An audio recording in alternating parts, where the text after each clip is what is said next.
starting shortly. Thank you.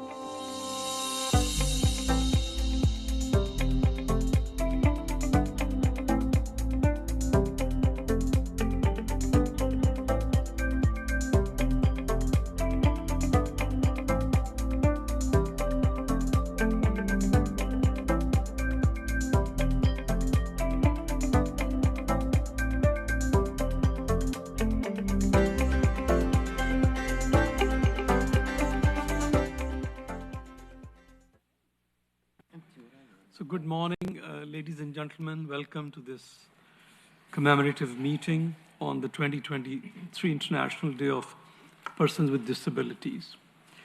I just want to mention that more than 400 registrants are online.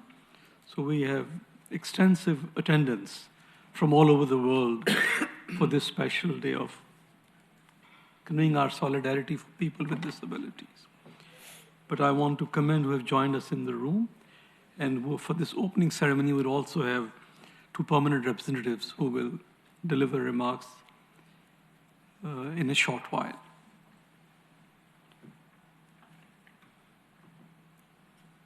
So let me, on behalf of the event organizers, welcome all of you who are joining us today, both in person and virtually, to commemorate this year's International Day under the theme of United Nations United in Action to Rescue and Achieve the SDGs for, with, and by persons with disabilities.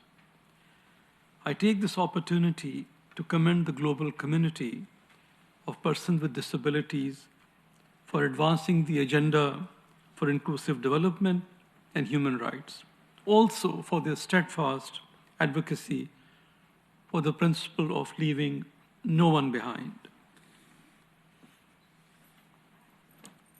Ladies and gentlemen, since this proclamation in 1992 by the United Nations General Assembly, the International Day of Persons with Disabilities has been celebrated annually on 3rd December around the world.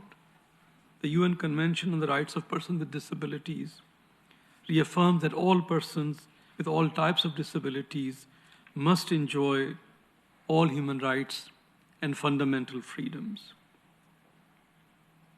The 2030 Agenda for Sustainable Development recognizes disability as a cross-cutting issue. Moreover, the Sustainable Development Goals include 7 targets that refer explicitly to persons with disabilities, in addition to several universal targets that must be achieved for all persons, including those with disabilities.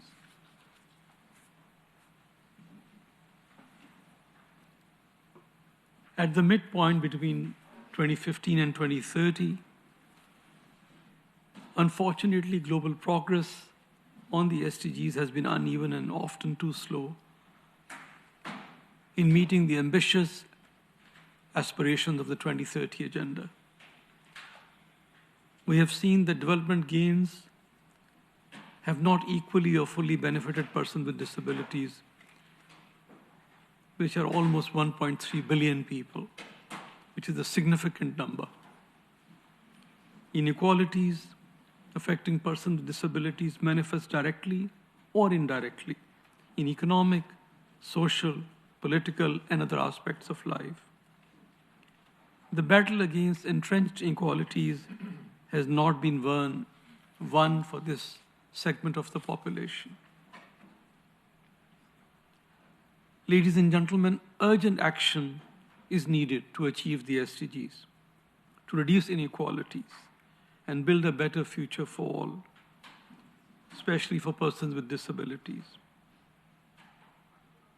Fortunately, the political declaration adopted at the SDG Summit last September,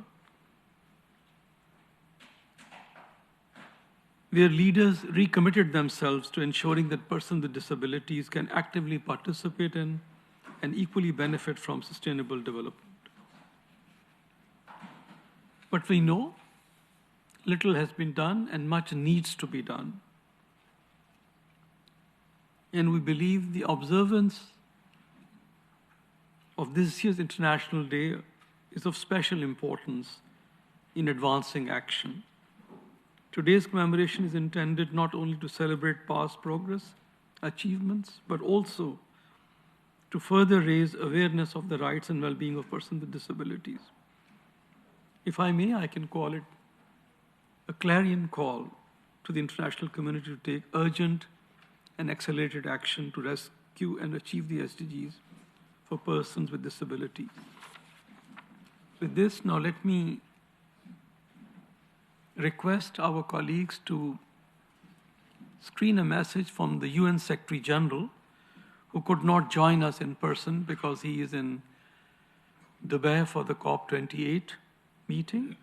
But we have a message for him which will be played by our colleagues just now. Please go ahead. Thank you. Excellencies, colleagues, ladies and gentlemen. It is an honor to address this important commemorative event. Today, the UN family gathers together with government and civil society partners to discuss a vital issue, the rights of persons with disabilities. This year's International Day of Persons with Disabilities reminds us that achieving the Sustainable Development Goals requires living up to the promise to leave no one behind, especially the 1.3 billion persons with disabilities worldwide. Today, at the halfway point to the 2030 Agenda, persons with disabilities continue facing systemic discrimination and barriers that restrict their meaningful inclusion in all areas of society. Truly sustainable development for persons with disabilities requires a laser-like focus on their needs and rights, not only as beneficiaries, but as active contributors across social, economic, and political life. This means ensuring that persons with disabilities are at every decision-making table in line with the Convention on the Rights of Persons with Disabilities and across countries' efforts to achieve the Sustainable Development Goals, from poverty eradication to health, education, and climate action. The United Nations is leading by example through our disability inclusion strategy and by supporting member states as they drive progress for and with persons with disabilities. On this important day, I call on the world to work side by side with persons with disabilities to design and deliver solutions based on equal rights in every country and community. I thank the Secretary General for his inspiring message to show UN's commitment to advance the cause of helping persons with disabilities. Now let me invite His Excellency Mr. Tariq Ladeb, his permanent representative of Tunisia to the United Nations and currently Vice President of the Economic and Social Council, to make a statement in his capacity as the President of the Conference of State Parties to the Convention on the Rights of Persons with Disabilities, CRPD, the acronym. Excellency, you have the floor. Thank you very much. Excellencies, dear colleagues, ladies and gentlemen, all protocols observed. At the outset, I would like to thank UNDESA for organizing this event to commemorate the International Day of Persons with Disabilities, and I commend the choice of the theme for this year, United in Action to Rescue and Achieve the SDGs for, with, and by persons with disabilities, which combines two urgent, interconnected, and complementary priorities for a resilient future and a more equal world for all. We are living in unprecedented and difficult times with the continuing socio-economic implications of COVID-19 pandemic, the climate change ramifications, the increasing conflicts and their disastrous humanitarian consequences, and the cascading crisis with their effect at all levels. As we are all aware, these interconnected global challenges place pressures on all communities and have affected the course towards sustainable development and put the SDGs in peril. But the most vulnerable always bear the greatest burden, and persons with disabilities have been disproportionately affected by the events and crises of recent years. They are the furthest left behind. Many efforts and initiatives are dedicated to reverse the current situation and figure out how countries can get back on track and make the transformative development agenda a reality. In this context, and building on the promise of leaving no one behind. It is essential to include the 1.3 billion persons with disabilities in all these efforts and agendas as key actors and beneficiaries of development and ensure their full and equal participation in all spheres of society and create enabling environments by, for, and with them in line with the Convention of the Rights of Persons with Disabilities.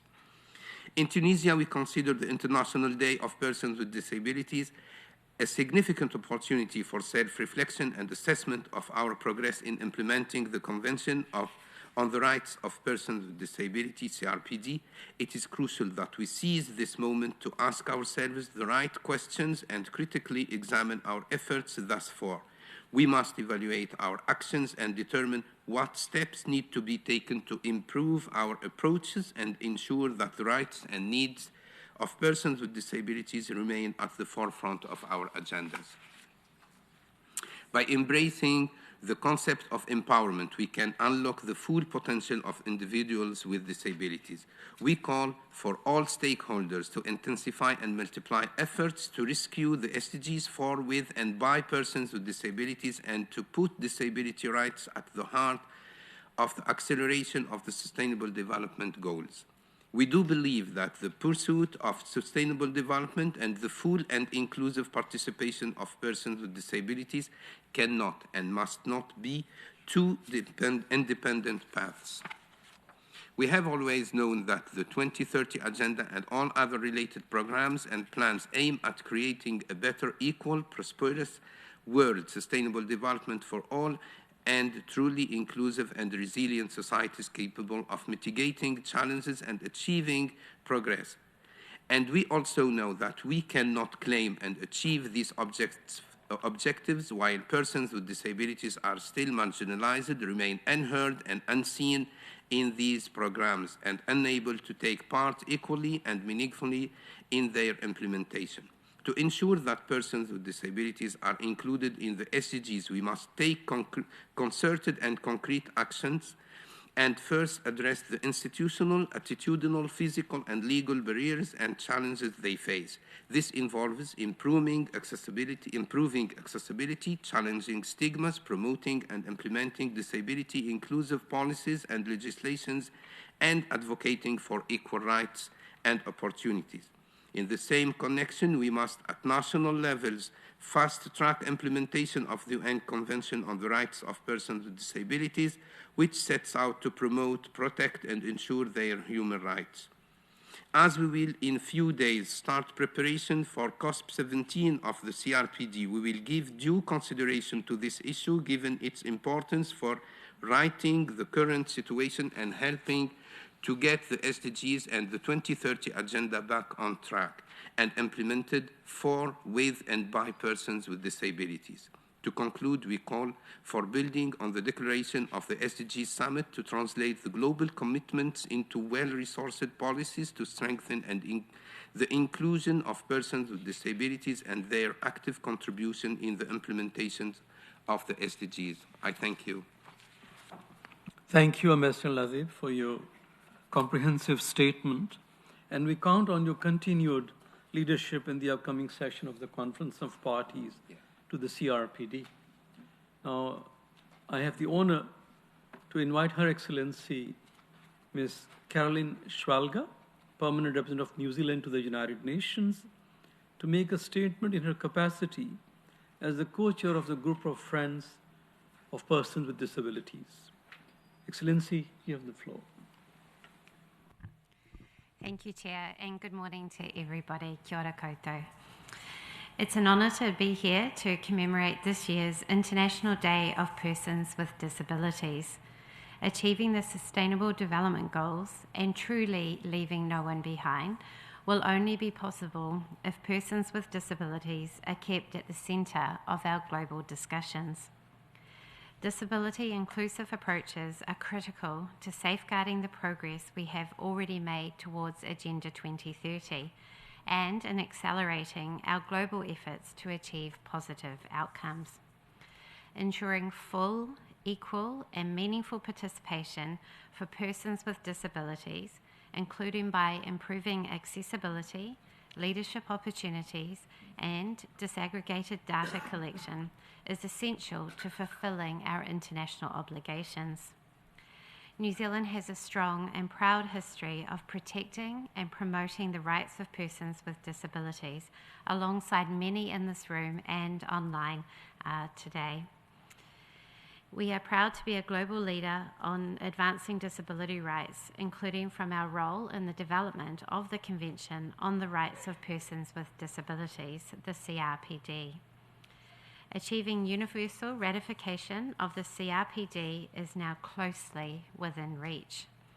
We take this opportunity to call on those member states who have yet to ratify the Convention to do so as soon as possible.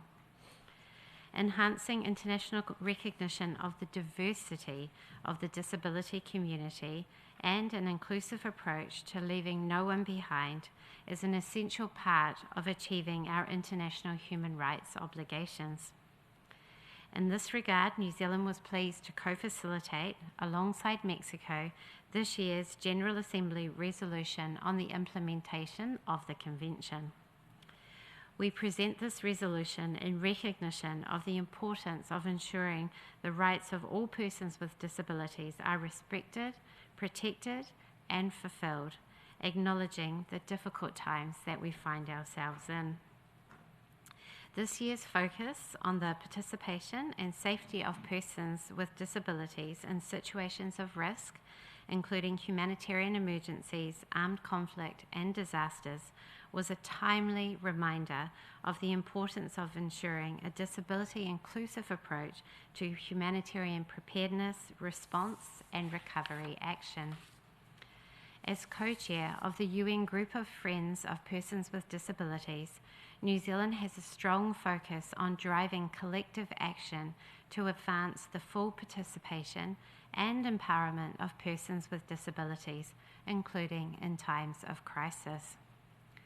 We also wish to acknowledge today the important work of the UN system in supporting our shared efforts to leave no one behind.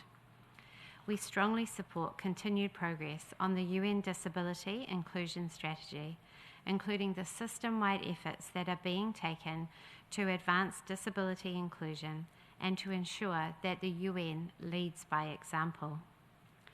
New Zealand further echoes the call for re-energised efforts by the international community to ensure that inclusive action is at the forefront of our work to achieve the 2030 Agenda. We stand ready to continue to support collaboration and innovation in partnership with persons with disabilities, as well as with member states, the UN, human rights defenders, and our regional and multilateral partners. Thank you, Mr. Chair. Thank you, Ambassador Shpalka, and of course for New Zealand's leadership and championship role for the rights of persons with disabilities, including that you just mentioned in the adoption of the resolution at the General Assembly this year. So we commend and we look forward to your leadership. Ladies and gentlemen, it's with great pleasure that I now move on to a screening of a message by Ms. Gertrude Oforiva Fifome, chairperson of the Committee on the Rights of Persons with Disabilities, to share her remarks. Ms. Fifome is a renowned civil society leader and is currently the Global Advocacy Manager for Social Inclusion at Sight Savers, which is an international organization advocating for the rights of persons with visual impairments and other disabilities. I request the colleagues to screen Ms. Fifome's video message, please. Thank you, Chair. Chair, Excellencies, experts, distinguished ladies and gentlemen, all protocol observed. My name is Ms. Gertrude Oforiva Fifome, speaking today in my capacity as the Chair of the United Nations Committee on the Rights of Persons with Disabilities. I'm honored to be part of today's celebration, the International Day for Persons with Disabilities. Chair, it is essential to invigorate a people-centered and human rights-based approach to reinforcing the implementation of the SDGs 2030 agenda. In the political declaration adopted at the high-level political sustainable development under the auspices of the General Assembly in September 2023, member states committed to ensure that persons with disabilities actively participate in and equally benefit from sustainable development efforts. For this to become a reality, we call on member states to ensure the 4 disability-related commitments made in the political declaration are built on by action-oriented reflections in the Pact for the Future. Today, persons with disabilities are affected by disasters, including climate change-related disasters. The United Nations Office for Disaster Reduction 2023 Global Survey on Persons with Disabilities reminds us that there has been limited progress in disability inclusion over the past 10 years, with no significant differences across regions. We call on member states to include concrete measures to enhance the inclusion of persons with disabilities in all their diversities in climate action. Without this, the gap in achievement of rights between persons with disabilities and those without will continue to grow. Chair, in addition, governments need to urgently step up their efforts to achieve health equity for persons with disabilities in line with the recommendations made in the recent World Health Organization report on health equity. Governments must have a clear focus in making the investments and taking the action needed to ensure that health services are available and accessible for all, as promised in the new political declaration on universal health coverage, expanding our coverage for health and well-being in the most covered world. There could be no equitable future without equitable opportunities. The 240 million children with disabilities around the world, Chair, continue to be systematically excluded from education and face barriers accessing schools due to stigma, discrimination, and inaccessible school materials and infrastructure. Without urgent action, the transformed education system to be inclusive and equitable, the world will fail to deliver its human rights obligation and achieve SDG 4 for all learners. Distinguished ladies and gentlemen, the committee has now held dialogues with more than half of the state parties to the convention. We have seen considerable efforts by state parties in this time. However, significant progress remains to be made. We are not where we need to be. Therefore, the committee has called on state parties to reinforce their anti-discrimination framework to develop community-based, inclusive and accessible services to address violence, exploitation and abuse against persons with disabilities, and also to ensure the voices of persons with disabilities are heard through meaningful consultation and their active involvement in decision-making at all levels. We are at a critical juncture to ensure that persons with disabilities are not left behind in development. The Summit of the Future represents a unique opportunity to that end, as it creates an opportunity for transformative, accelerated, and disability inclusive action. Thank you for your attention. Thank you, Mr. Fuman. What an engaging and energizing message that came across so sincerely to all of us. Thank you for her leadership. And I commend her efforts in leading the important work of the committee in monitoring the implementation of the CRPD. So, ladies and gentlemen, on behalf of the event organizers, I thank all distinguished speakers for their statements, and we count on their continued leadership on the global efforts to achieve the SDGs for all, but especially for persons with disabilities. This brings us to the closure of the opening session, but kindly note that the panel discussion will commence in just a moment, and our distinguished speakers depart from the podium. We kindly ask the moderator and the panelists to take their seats here at the podium. And thank you again for your attention, but let me also thank the DESA team led by Director John Wilmuth and Masumi Ono for putting this event together. Thank you for your presence today.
Is it working? Yes. Well, good morning, everyone. Good afternoon for those of you who might be joining us online.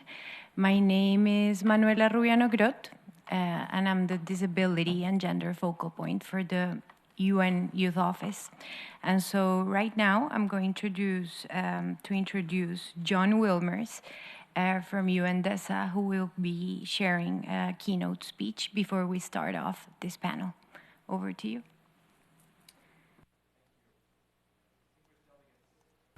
Distinguished delegates, panelists, colleagues, on behalf of the organizers, I thank our distinguished panelists and all entities supporting this event. And I welcome everybody joining us at this panel, in person or online. Colleagues, disability is recognized as a cross-cutting issue in the 2030 Agenda for Sustainable Development, and it is mentioned specifically in a number of targets and indicators. As you know, 2023 marks the halfway point for the implementation of the 2030 Agenda, and thus now is an appropriate time for us to look back, take stock of achievements thus far, and identify transformative steps to accelerate progress towards the goals and targets. The recent Sustainable Development Goals report released earlier this year sounded an alarm. The world is not on track to reach numerous SDG targets by 2030. Accelerated progress overall will require accelerated progress among the world's poorest and most vulnerable, including persons with disabilities.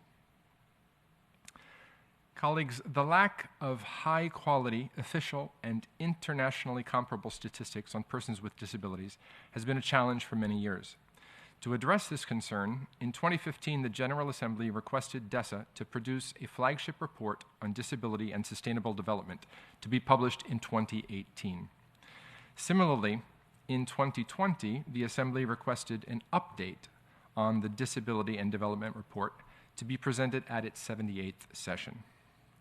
The requested update is currently being prepared by the Division for Inclusive Social Development, DISD, of DESA.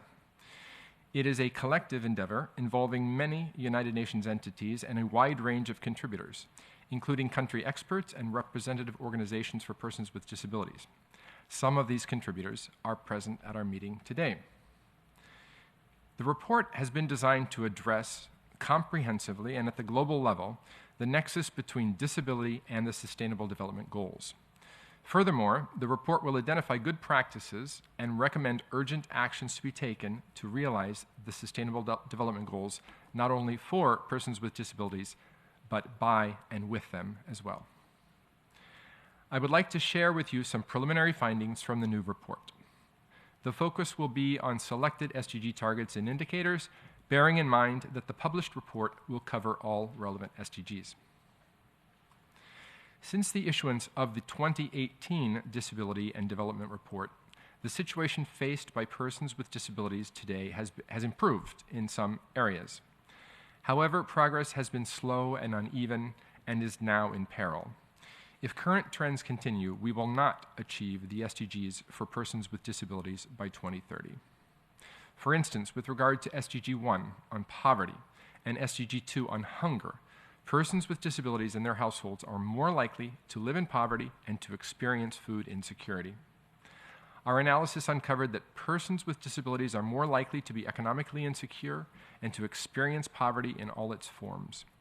In almost all of the 33 countries studied, the percentage of persons experiencing poverty is higher for persons with disabilities than for persons without disabilities. And in some countries, the difference is more than twofold. Persons with disabilities are also being left behind in the commitment to achieving zero hunger, with gaps between persons with and without disabilities persisting for the various targets of Goal 2. Persons with disabilities are more likely to not have sufficient access to food, and it is less likely that they can afford to maintain a nutritious diet. Many persons with disabilities lost income and benefits during the COVID-19 pandemic. They were disproportionately affected by job losses and reduced earnings due to lockdowns and other restrictions, as they were more likely to work in the informal sector in jobs that lacked security and typically relied on face-to-face interactions. In a study of 37 countries worldwide conducted in 2020, a total of 83% of parent caregivers with disabilities had lost more than half of their income since the start of the pandemic, compared to 66% of those without disabilities. Our findings suggest that reducing by half the percentage of persons with disabilities who experience poverty by 2030, as called for in SDG Target 1.2, will require a rate of progress at least 30% higher for persons with disabilities than for persons without disabilities. Social protection programs protect the well-being of the population in times of crisis, and this is especially true for persons with disabilities. Globally in 2020, 34% of persons with severe disabilities received cash benefits, up from 27% in 2016. However, many countries were still unable to provide targeted supplemental support for persons with disabilities and their families during the COVID-19 crisis. Only 44% of countries that announced COVID-related social protection relief measures had targeted measures for persons with disabilities. These findings highlight the importance of universal disability allowances and the need to have national disability registries or comprehensive social protection information systems in place, especially in times of crisis. It is also clear that countries with strong and inclusive social protection systems are better positioned to provide targeted support to persons with disabilities when needed. Concerning SDG 3 on health and well-being, preliminary findings show that persons with disabilities continue to experience higher mortality and morbidity. Of course, this is due in part to underlying health conditions or impairments affecting some persons with disabilities. However, a significant proportion of the difference in health outcomes is associated with unjust and avoidable factors, including barriers in access to health care. Persons with disabilities are 7 times more likely than others to lack access to health care when they need it due to physical, financial, attitudinal, and information or communication-related barriers. In various developing countries, more than half of persons with disabilities do not receive health care when needed because they cannot afford it. About a quarter of this group face this challenge because they do not have or cannot afford transport to health care facilities. Further, many facilities remain inaccessible for persons with disabilities. In various developing countries, more than 30% of persons with disabilities indicate that healthcare facilities are not fully accessible to them. In some countries, this percentage reaches 80%. To make faster progress towards achieving Goal 3 for all, countries should include targeted actions to advance equity for persons with disabilities as part of their health system strengthening efforts. Moreover, addressing inequities for persons with disabilities should not be a siloed activity implemented by the health sector alone, but rather a strategy that is integrated into the overall efforts of a country to strengthen its health systems and to improve the health of the population.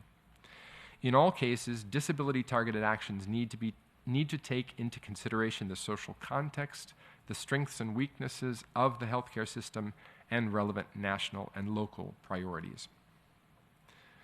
Regarding SDG 4 on education, 2 targets explicitly mention disability, namely Target 4.5, which aims to ensure equal access to all levels of education and vocational training for the vulnerable, including persons with disabilities, and Target 4.A, which calls for building and upgrading education facilities that are disability sensitive and for providing inclusive learning environments for all. Moreover, the 2030 Agenda recognizes that persons with disabilities should have access to lifelong learning opportunities that help them acquire the knowledge and skills needed to participate fully in society. Advances achieved since 2018 in making national education systems inclusive were adversely affected by the global COVID-19 pandemic. Children with disabilities continue to face barriers of access and of achievement, as reflected in learning outcomes, particularly at higher levels of education. About a third of children with disabilities in the upper secondary age range remain out of school. For example, among the 35 countries or areas studied, 7% of children with disabilities between ages 10 and 17 have never attended school, compared to 5% of children without disabilities in the same age range. Similarly, adolescents with disabilities are more likely to be out of school than their peers who are without disabilities.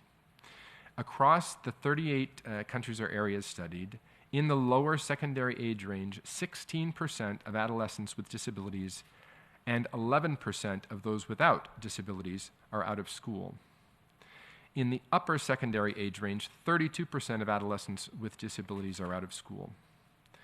Persons with disabilities do not attend school due to many factors, including economic reasons, stigma, lack of accessibility at school, lack of accessible transport to and from school, and family pressures.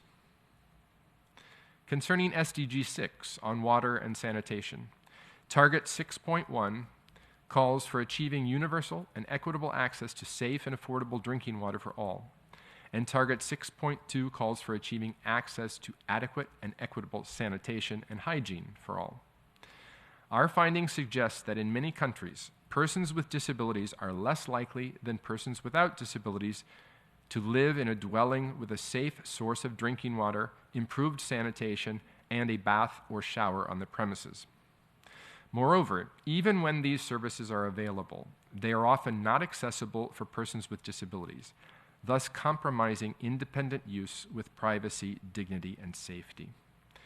Indeed, in many countries, a third or more of water and sanitation services at home, in institutional settings like schools and healthcare facilities, and in public settings are not accessible for persons with disabilities. The lack of accessible services impacts especially women and girls with disabilities, who are more likely than those without disabilities to miss school, work, or social activities during their menstrual period. The Convention on the Rights of Persons with Disabilities and the 2030 Agenda have spurred some progress, especially with regard to improvements in policy frameworks concerning disability. However, the world is still off track to meet several SDGs for persons with disabilities. Our upcoming report will present the latest data and information on the situation of persons with disabilities and will identify good practices and concrete actions being implemented by, for, and with persons with disabilities. Further and faster progress can be made, as there already exists a strong political will and many successful experiences in different countries which have succeeded in improving the lives and well-being of persons with disabilities.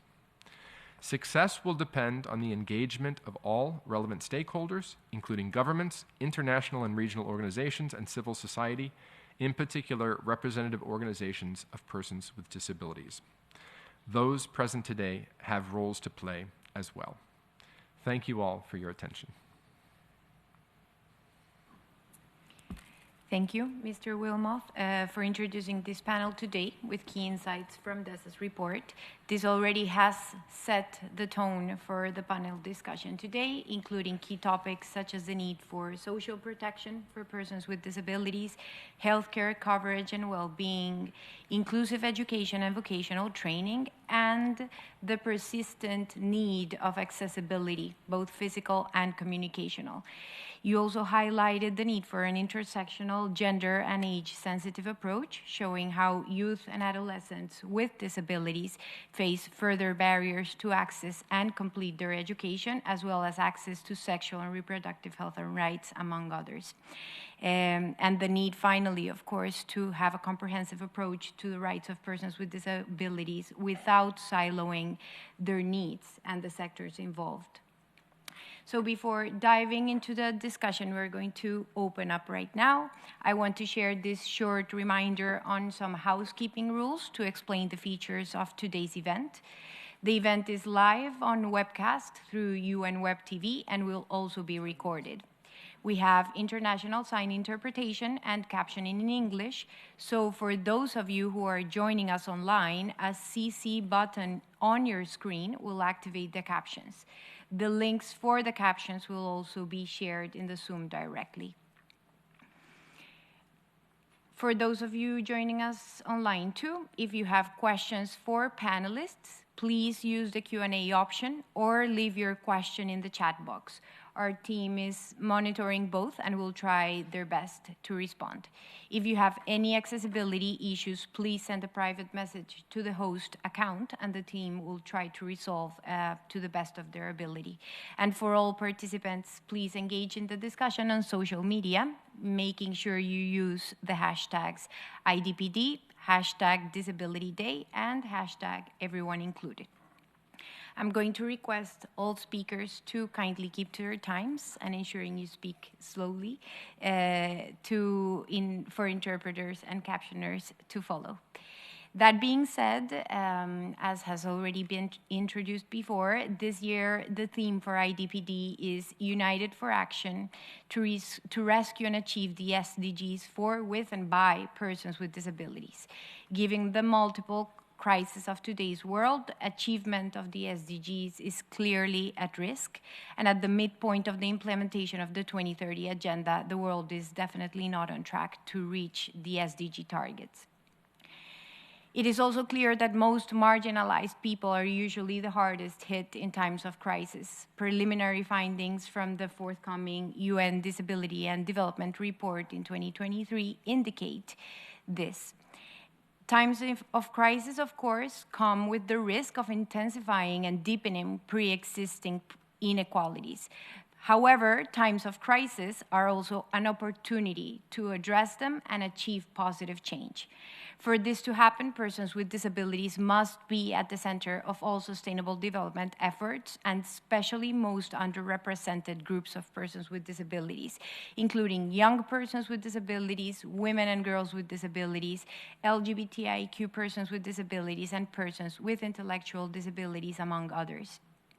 For this to happen, and in line with the Nothing About Us Without Us motto from the disability rights movement, meaningful engagement and consultation with persons with disabilities and their representative organizations must be part of our common practices.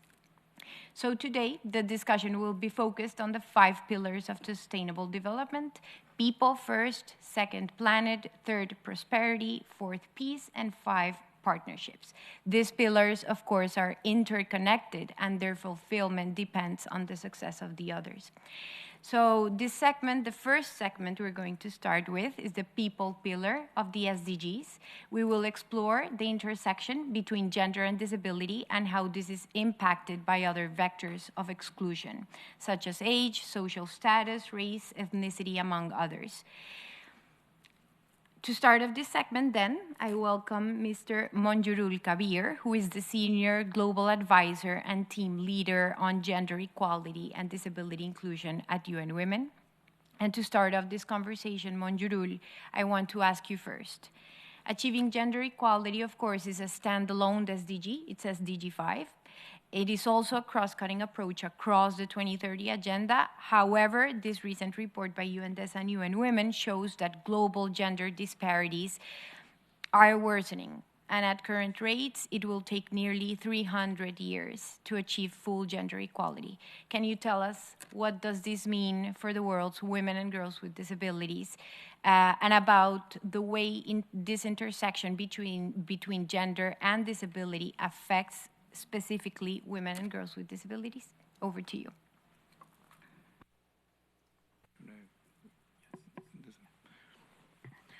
Thank you very much, moderator. And I think the set is already quite well done with the presentation of the report snippets from DESA. You know, the 300 years would be needed to achieve the progress. This is also somewhat dependent on all other factors, as we are seeing, remain the way we are seeing.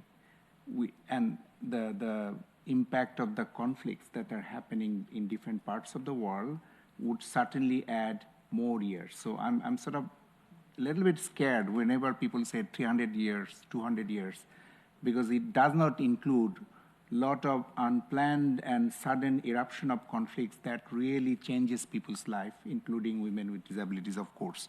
Now, we heard this figure, 1.3 billion people with disabilities in the world, and almost 20% of them women who have a disability. So almost like 1 in 5 women women. While women with disabilities experience the same obstacles as other women, you have additional types of discrimination and environmental barrier that prevent their socioeconomic participation. Now, currently, for example, women, girls, and gender diverse people with disabilities are often excluded and discriminated against in their own communities, families.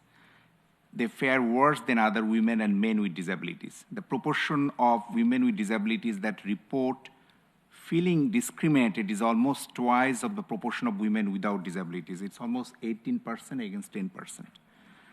They are up to 3 times more likely to experience violence, and it is important, than both men and with disabilities and people without disabilities. So the significance and the impact of the violence is much worse in terms of both adding further layer of disabilities, psychosocial, trauma, and I would, if I may say, learning disability also resulted out of this cycle of violence. Then you have carer perpetrated violence, institutional violence, forced sterilization, and related reproductive violence as well. Now, given the worsening global gender disparities and the recent quotes that you have cited from UNDESA, UN Women Joint Report, the challenges is now that what do you make a difference? Many countries have a constitutional provision that guarantee equal rights for persons with disabilities. Of course, none of them mention women with disabilities. Now, even if we include or think that persons with disability includes women, of course, but there are specific challenges that I have highlighted for women are often ignored or not addressed by the follow-up action at the both national level, but local and provincial level as well. That is the challenge and the danger for all of us to think about how do you rescue the SDGs. And then the theme of today also express a sense of urgency. And the last point, I would say that, and that is one of the challenging points, when you look at data on persons with disabilities, it is rarely disaggregated by gender. On the other hand, when you look at data on gender, that rarely have specifics on also disability. So you have the challenges in gender, you have also challenges in disability in terms of data disaggregation. So you have these twin challenges, almost like if we call about intersectional solution, this also reminds us there are intersectional challenges as well in our approach to solution. So unless data are available and they are not less likely to be analyzed and reported, so they have to be analyzed and reported as well. That doesn't happen as well. And then lastly, what is next? We recently had experience and work with auditors all over the world who are looking at auditing, leaving no one behind. And one of the powerful questions they ask us as UN Women, that when we are auditing governments, departments, services through performance auditing, through compliance auditing, we don't see any data for LNOB, particularly disaggregated for women with disabilities. And this is across government departments for many countries, whether rich or poor, developing or developed. So I think that really cautioned us well. I'll stop here for the interest of the time, but leave this to you for. Sure. Thank you, Manjurul. In fact, now that you mentioned this gender and intersectional approach, of course, these approaches don't only allow us to understand the barriers and the forms of discrimination women and girls and persons with diverse sexual orientations and gender identities face in order to tackle and address those barriers, but it also allows us to understand what their capacities and contributions are in order to strengthen them. So with that being said, I want to ask you, can you share some concrete examples in which UN Women has identified women and girls with disabilities contributions and leadership towards social change, particularly on the ground? Sure, thank you.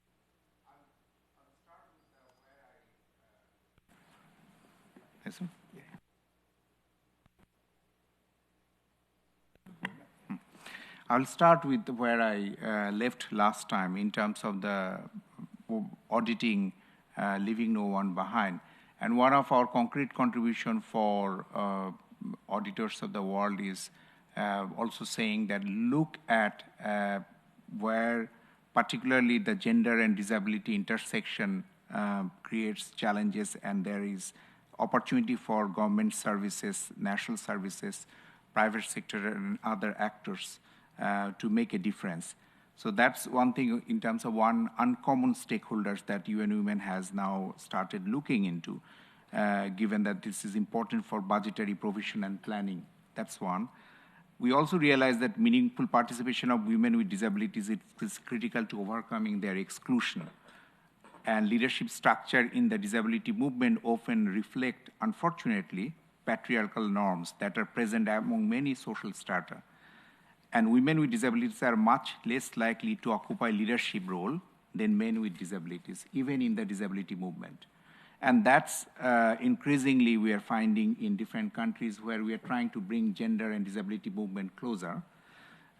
We must address this gap.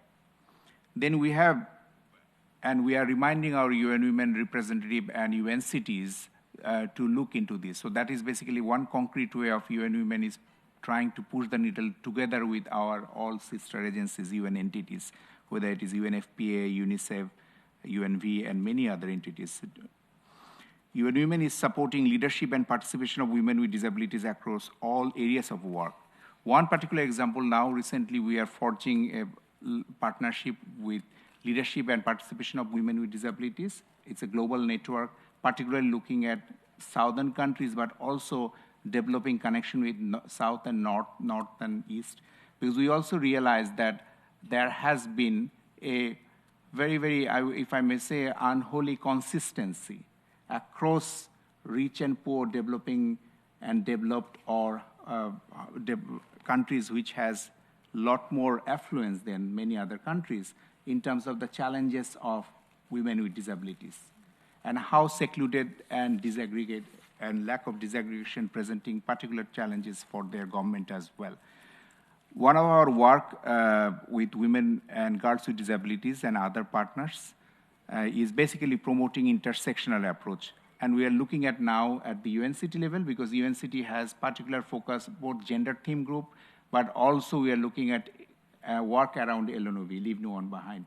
And we realize that our UN country teams and national governments are very well capacitated whenever there is one specific type of discrimination, right? So if you work with gender, they are well capacitated. They work with ethnic minorities, they know how to make a difference. But the moment it becomes intersectional, gender, disability, living in rural area, perhaps with the indigenous population with disabilities, or perhaps with ethnic minorities with linguistic challenges, we have less capacity and knowledge at the grassroots level, at the provincial level, at the national level. Many national agencies didn't have enough tools and capacities to deal with it, and many UN agencies doesn't offer solution to them as well. So there is a clear gap from UN system. As we're talking about, we have to rescue it. We also have to re-equip and retool ourselves so that the rescue business cannot go on forever. And if we talk about summit of the future, no future can be achieved unless we retool and re-empower ourselves as well together with governments. And then another point I just want to highlight here, how we are trying to make a difference. And I will also I would deeply appreciate UN Trust Fund, particularly MPTF, UNPRPD is playing in terms of bringing joint programs on different thematic areas, and many joint programs where UN Women and many other UN entities are working together. That also forces us to adapt and look at where we can make a difference in terms of bringing disability inclusion focus across all areas of development. And the last point I just want to highlight is if we are talking about reaching population with disabilities, that would certainly require for us going the proverbial last mile, right, for a truly sustainable and inclusive development process. Now, such effort require additional resources. What is happening now, there's two set of things happening at the national level where we see a lot of national commitment, which is a welcome addition and development, but we haven't seen the reciprocal national allocation through the Ministry of Finance and the changes of planning process in the Ministry of Planning. And there are many interministerial processes happening where women with disabilities or even persons with disabilities were never consulted.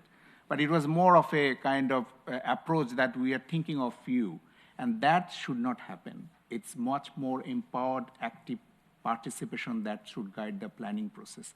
And there, our success in the gender-responsive budgeting, that also is connecting with World Bank and IFIs. We're hoping that we will then together work as a gender-responsive budgeting and gender and disability-inclusive budgeting as well. So we want to learn from the success of the gender-responsive budgeting across the world and apply that as well in the disability-inclusive budgeting. So in UN Women's, one of the contributions that I want to highlight before I end is to working more with Ministry of Finance and Planning across the world so that the budgeting process can be impacted, and we know how much are being spent, and we know that how much allocations are happening in addition to the political commitment, which could make a significant and real difference in the lives of the women with disabilities. Thank you very much. Thank you, Monjurul. As you said, persons with disabilities are not a homogeneous group. Gender, age, race, ethnicity, social status shape their life experiences. But also, as John Wilmoth from UNDES and you, Monjurul, said, statistics and data disaggregated by gender, age, and disability when we talk about persons with disabilities remains a challenge and a need. This is also why the Youth Office is actually developing a global research that we think will clearly complement UNDES's and UN Women's report on young persons with disabilities, which is already proving how this intersectionality between gender and disability places a double burden on young women with disabilities. They are more likely to be out of school, more likely to have lower literacy rates than young women without disabilities or young men with disabilities. And they are also more likely to, of course, not be employed, but rather engaged in unpaid care work with significant health and economic disparities, which at the same time places them at a higher risk of living in poverty and being subjected to gender-based discrimination and violence, which you also mentioned, Monjurul. So, in this sense, I think it's important, and then for us to go to a second panel, second part of this panel, to understand that gender and intersectional approaches are not only analytical lenses, but are practical tools for change. They allow us to identify and analyze these power dynamics in society, and then based on that understanding, propose and implement concrete actions to remove those barriers and achieve equality.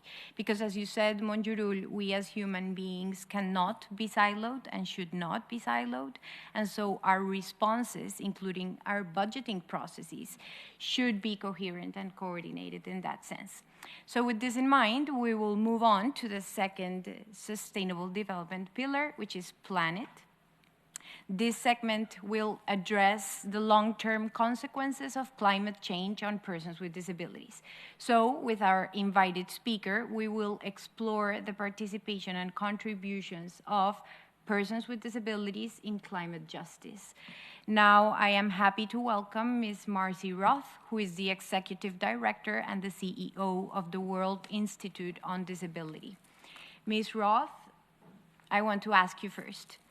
Climate change and its environmental, humanitarian, and health impacts have become a global emergency. However, the specific and long-term consequences of climate change on persons with disabilities are poorly understood and usually overlooked. Could you shed some light on this?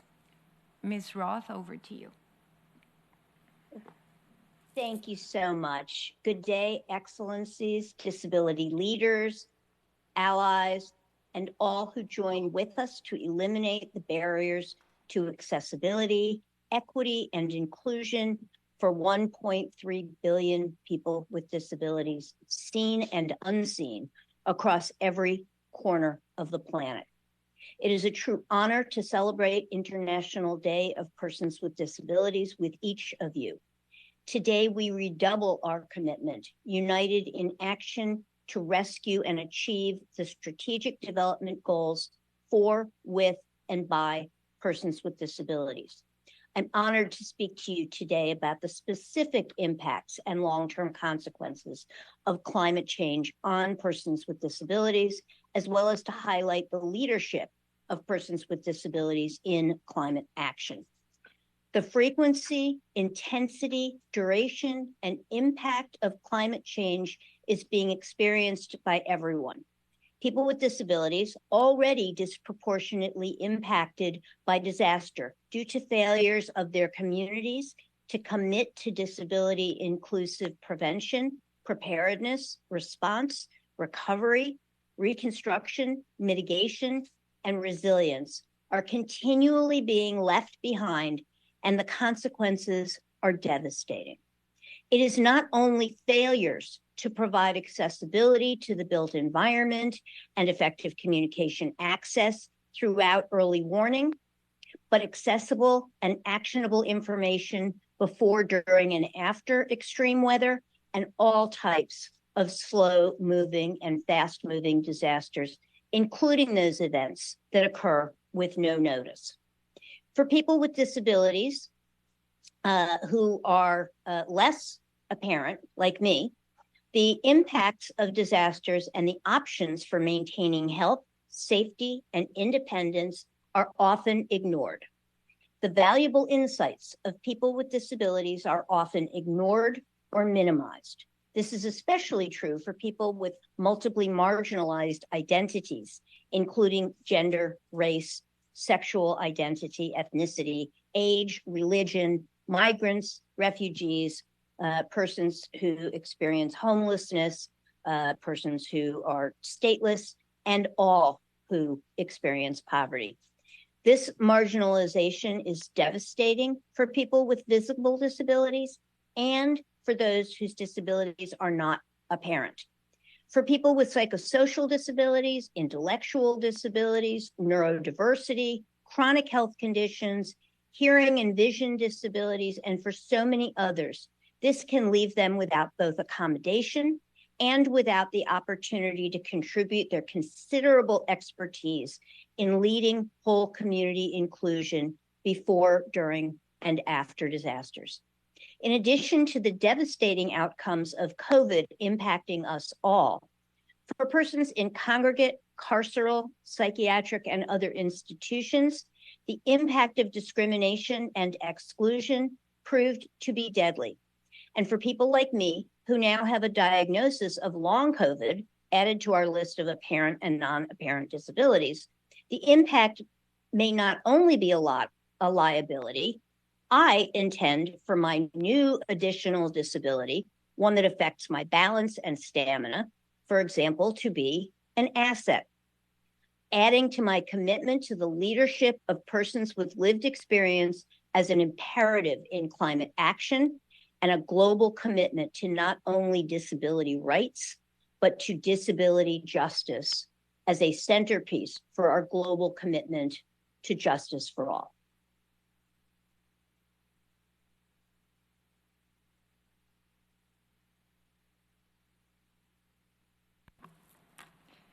Thank you, Ms. Roth, for your remarks. Climate justice definitely can only be achieved by recognizing the barriers, but also the leadership and contributions of persons with disabilities in the climate justice movement. And protecting our planet's natural resources and climate requires meaningfully engaging persons with disabilities in all their diversity. So with this being said, we will dive into the third sustainable development pillar, which is prosperity, with the World Bank Group sharing their insights on the topic. Inequality is one of the main issues faced by people around the world, and ensuring human beings enjoy prosperous and fulfilling lives in harmony with nature requires no person is left behind in decision-making and policy-making processes. During this segment, we will better understand how to mainstream disability in financing for sustainable development, the economic benefits of advancing disability-inclusive sustainable development, and what are the pending gaps and challenges. I am now happy to welcome Ms. Charlotte Vuyiswa McLean-Lapo, sorry if I mispronounced your name, who is the Global Disability Advisor of the World Bank Group.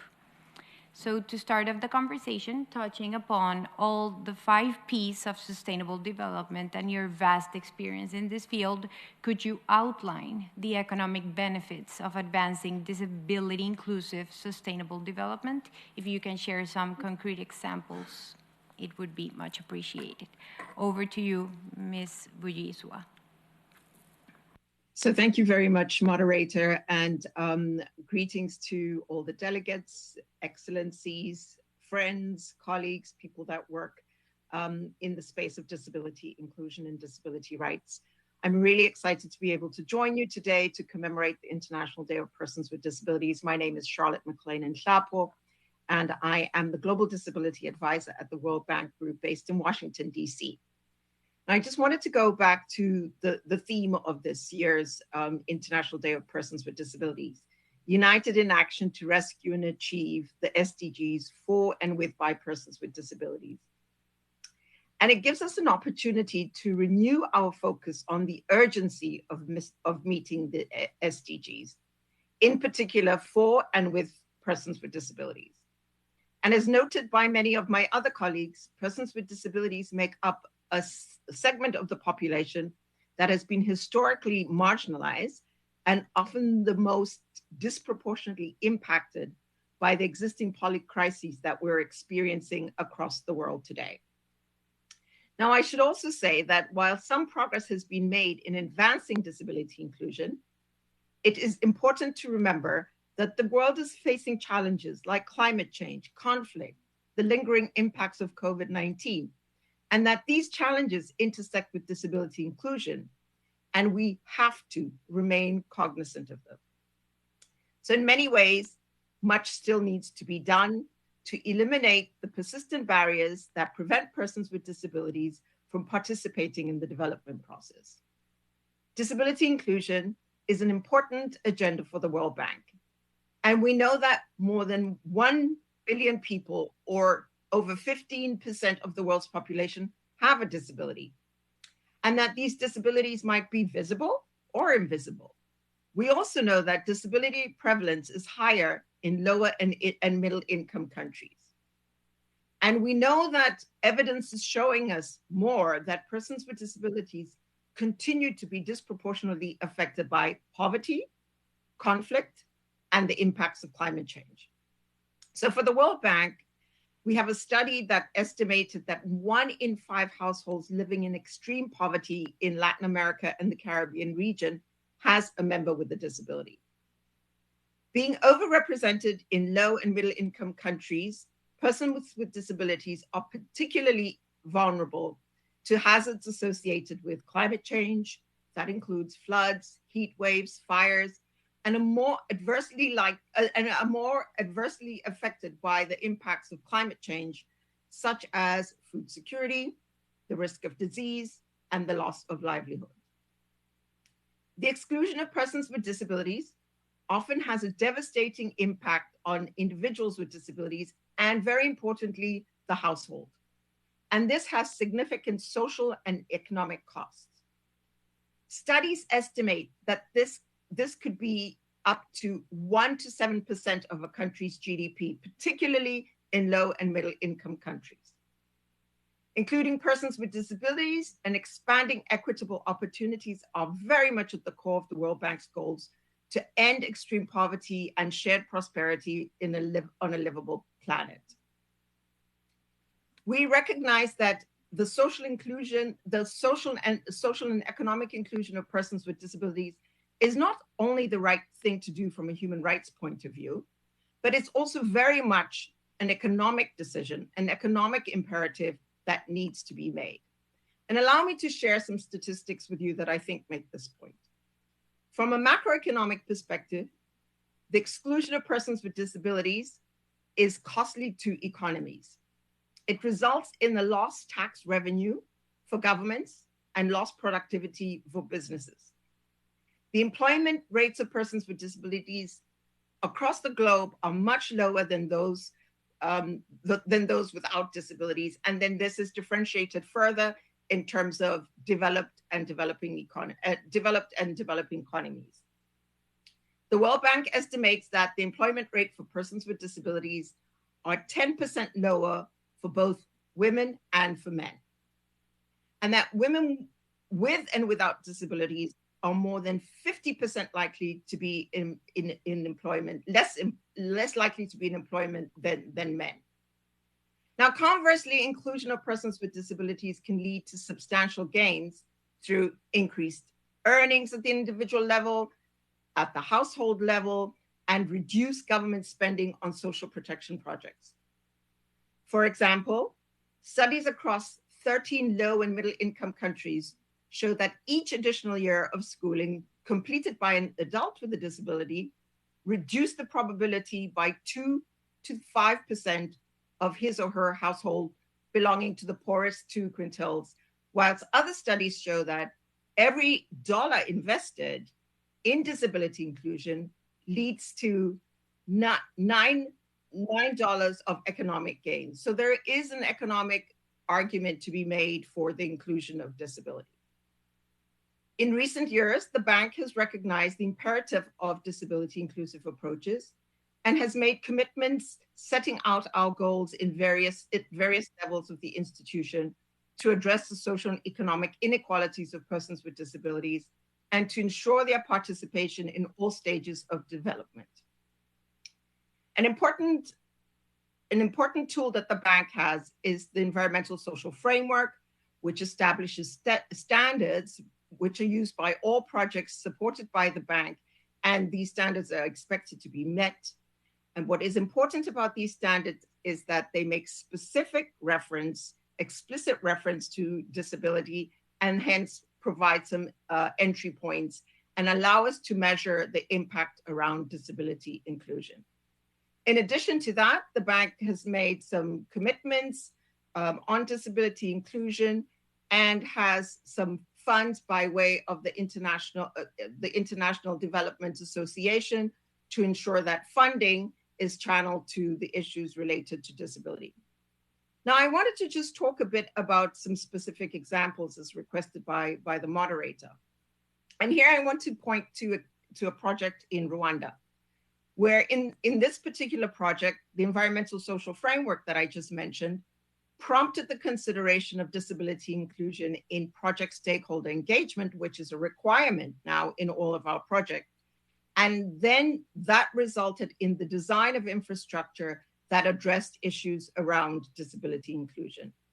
And particularly in this project, we saw 15,000 school latrines that were built in a way that was disability inclusive and looked at universal access.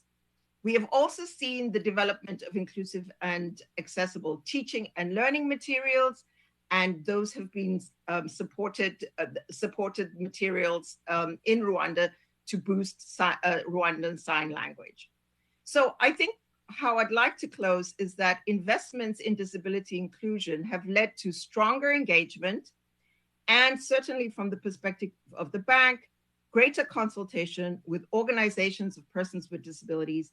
And I want to mention here that it's important to ensure that we have to work beyond the consultations and make sure that we are monitoring anything that we do that seeks to address the needs of persons with disabilities. And I'll hand back over to you, moderator. Thank you, Ms. Vuyizwa, for your intervention. We're going to move on now to the next pillar of the SDGs, which is the peace pillar. Of course, persons with disabilities, and we have discussed this before during this panel today, and you mentioned this, Monjuru, even regarding the time it will need to achieve gender equality and the impact conflicts may have on this time period. So with this being said, we will now focus the discussion on understanding the inequalities that affect persons with disabilities and the impact this has in peace building and peacekeeping efforts. I now welcome Mr. Gerard Quinn, who is the former Special Rapporteur on the Rights of Persons with Disabilities. Mr. Quinn, I want to start off this segment with you and asking you, during your time as Special Rapporteur, you authored reports on the need to include persons with disabilities across the peace continuum. Can you please explain what the peace continuum means and why is this so urgent from a peace and security perspective as well as from a development perspective? If you can share some concrete examples on what the peace continuum means and its impact on peace and security and development, that would be great. Over to you, Mr. Quinn. Well, thank you so much, Chair. Your Excellencies, ladies and gentlemen, I'm delighted that we're having this discussion on the peace dimension of the SDGs. Virtually nothing is achievable without peace. It's both a precondition for sustainable development and an outcome of successful development. And when you think about it, of necessity, societies that are emerging from conflicts face unique moments of reinvention. And these moments ought to be ideal occasions to come to terms with the past and to create a much more inclusive and therefore more sustainable future. How have these moments been used with respect to persons with disabilities? And can we learn important lessons? Chair, as you correctly pointed out, during my tenure as Special Rapporteur, I produced 3 thematic reports on the broad topic. The first one assessed just how inclusive each nodal point on the peace and conflict continuum was to persons with disabilities. This included conflict prevention, humanitarian intervention, international humanitarian law, peacekeeping, and peace building. Unsurprisingly, I found an almost complete lack of visibility of persons with disabilities along most points on the continuum, despite the impact of conflict on them. The UN Disability Inclusion Programme has highlighted some of this as well. The second report focused much more narrowly, but quite crucially, on the interaction between the traditional protective norms of international humanitarian law and the peculiar vulnerabilities faced by persons with disabilities who find themselves in conflict zones. This was about the marriage that should exist between the Fourth Geneva Convention of 1948 on civilian protection and the UN CRPD. This work, which was done in close collaboration with the International Committee of the Red Cross, is sadly necessary to reverse the near invisibility of persons with disabilities in international humanitarian law, and is sadly an urgent issue in today's world.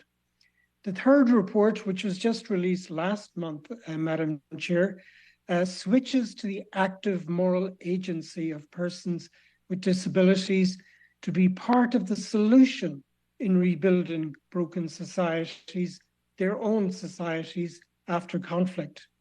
I was very saddened to learn that only 6% of peace treaties in the last 30 years or so even mention people with disabilities, and usually only from a medical point of view. What a wasted opportunity. These peace-building moments are unique moments in the life of any polity, a chance to reflect on the forces that led to or contributed to conflict, a chance to make amends to those disproportionately affected by conflict, and a chance to lay down the foundations for a much more inclusive and therefore more sustainable future. This cannot be allowed to continue. That summarizes the 3 reports, Madam Chair. Thank you, Mr. Quinn. Now I want to ask you also about the 2019 Security Council resolution adopted, which mentions the protection of persons with disabilities during armed conflict. Can you share some key points about the role of the UN system to facilitate and ensure the inclusion of persons with disabilities across the peace continuum, which is the topic of participation you mentioned in your last point? Over to you, Mr. Quinn. Thank you, Madam Chair, and I'll be brief.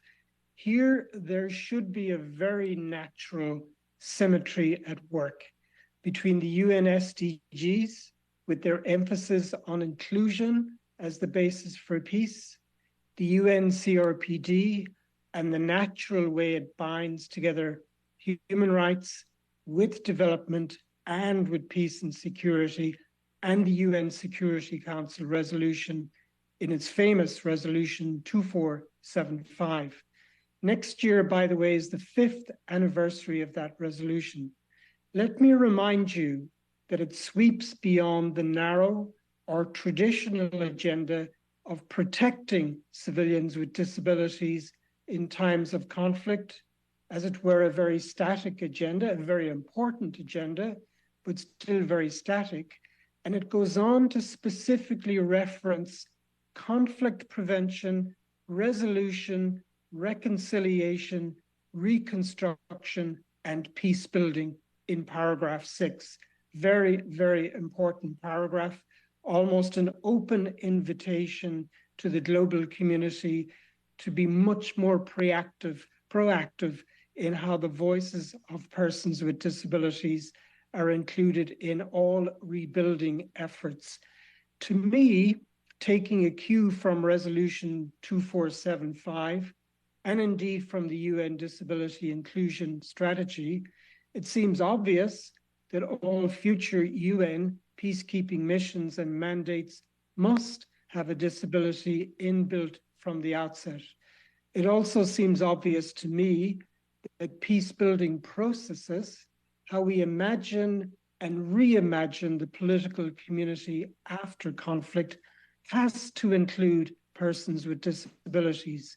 This means, in practical terms, that the UN institutional architecture to advance peace building has to become much more welcoming and supportive of the inclusion of the voices of persons with disabilities.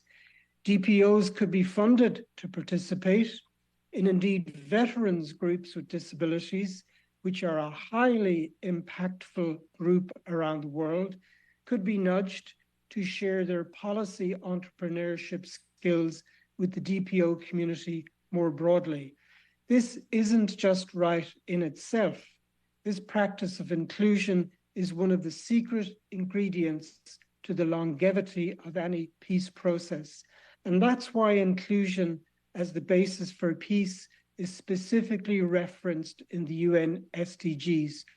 It is time to take it seriously. I would hope, Madam Chair, and I will conclude here, that the upcoming 5th anniversary of the UN Security Council resolution will spark an interest in how to nudge the peacekeeping and peace-building institutional architecture of the UN to become much more inclusive and therefore much more successful. Thank you so much, Madam Chair, and back to you. Thank you, Mr. Quinn, for your remarks. You mentioned how these UN tools and these frameworks, the Convention on the Rights of Persons with Disabilities, also the Convention on the Elimination of All Forms of Violence and Discrimination Against Women, together with the UN Disability Inclusion Strategy, the Youth 2030 Strategy, and the UN System-Wide Strategy on Gender Equality, are complementary tools, and we should recognize them as so and apply them in that way, not siloing these topics and people into different boxes and categories, but ensuring all people, including people with disabilities in all their diversity, are leading conflict prevention, conflict resolution, reconstruction, and towards sustainable development and sustainable peace. With these remarks, we will connect the conversation smoothly with our next panelist and the 5th SDG pillar, which is partnerships. You all know the SDGs' effective implementation require mobilizing the means that are necessary for sustainable development through revitalized partnerships.